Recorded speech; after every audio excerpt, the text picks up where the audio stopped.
2 years ago, the Shrewsbury Legion team went to the World Series. Believe it or not, Post 397 may have a deeper pitching staff this season. Look out.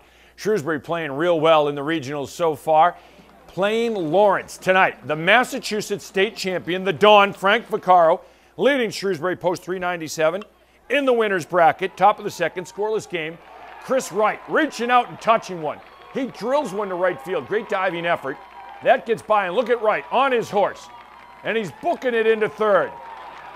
And Shrewsbury's jacked and pumped. So is Wright. He's got a stand-up triple. Christian Siciliano picking him up. Siciliano delivering the sacrifice fly. Wright tagging, scoring. Cannon of an arm coming from center field. And Shrewsbury taking a 1-0 lead. Bottom of the second. Nick McDonald gets the strikeout. Top of the third now. TJ Morgera gets a great jump on second, and he steals third. And Shrewsbury manufacturing runs. One half of the Bash brothers. Matt Livingston with the single. Morgera scores, makes it 2-0 Shrewsbury. John West, the other half of the Bash brothers. Lawrence playing some defense. John West with the slow roller. Brian Guerrero, great play on the run to get the out. Lawrence is really, really tough defensively. Bottom of the third. McDonald still on the hill and still on his game. He gets the strikeout.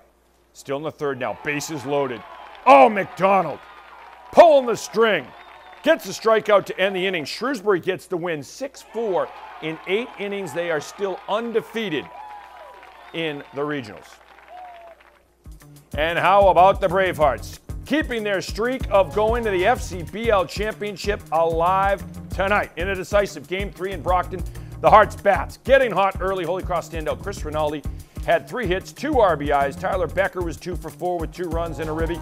Bravehearts go on to win this one 8-2. They move on to the championship series for the 6th time in as many years. They'll take on the Bristol Blues Game 1 tomorrow night at Hanover Insurance Park. Peter Oliver was a running back on the St. John's freshman football team, and when he was on the St. John's freshman football team, he was so tough to bring down. No one could bring him down. One of the coaches told me it just isn't fair. He was quickly moved up to the varsity level. Last year, as a freshman playing on Holy Cross's football team, he made an immediate impact by once again being tough to bring down. This year, as a sophomore, both Oliver and his coaches are expecting a breakout season.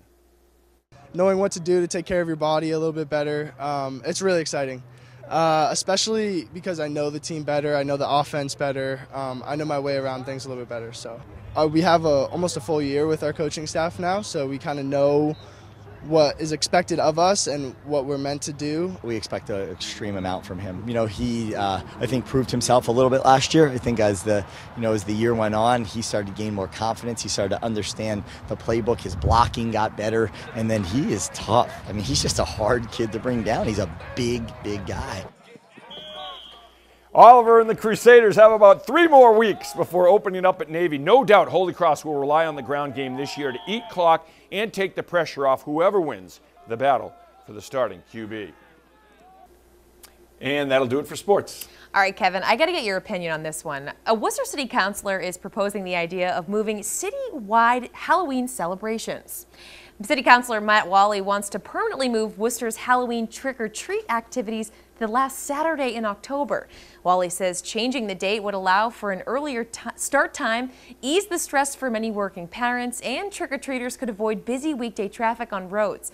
He's asking city administration officials to provide a report on the possibility of moving the date. So what are your thoughts? I say Matt Wally is a wise man.